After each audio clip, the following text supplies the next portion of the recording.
yaxşı şeirlərini Ferziya belə deyirəm. Allah səni var olsun. Dostluqdan, qonşuluqdan əksik olmasın. Allah səni var olsun. Bu dünyada hər şey gəldi, gedərdi. Nankoran etdiyin hörmət, hədərdir.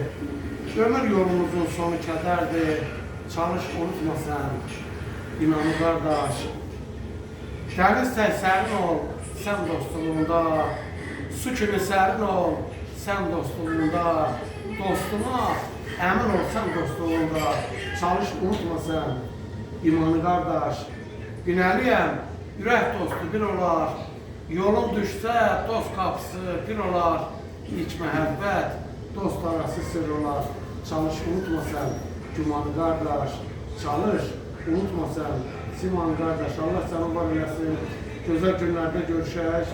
Şad oldum sənin gəlişinə. Hərincə mətləbi anlamaz naşı. Tez düşər kaman əlindən. Könlün zirvələrlə görüşmək istər. Yol tapa bilmirəm zaman əlindən. Şöhrətə yetirən bağı, bar imiş. Ən uca dağların başı, qar imiş. Nə yaxşı, dünyada yaxşı var imiş. Yoxsa tərk olardı yaman əlindən. Qardaş, bu dünyanın nurudur insan. Kim bilməz qədrini, yaratsan, yansan. Sən elin vətənin qədrini bilsən, yıxılsan tutmaz bu zaman əlindən.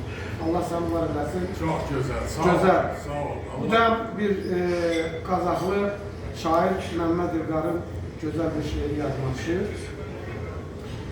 Başınız ərşə dəysin, dağ olun atamanam. Həmişə gözü könlü, tox olun atamanam.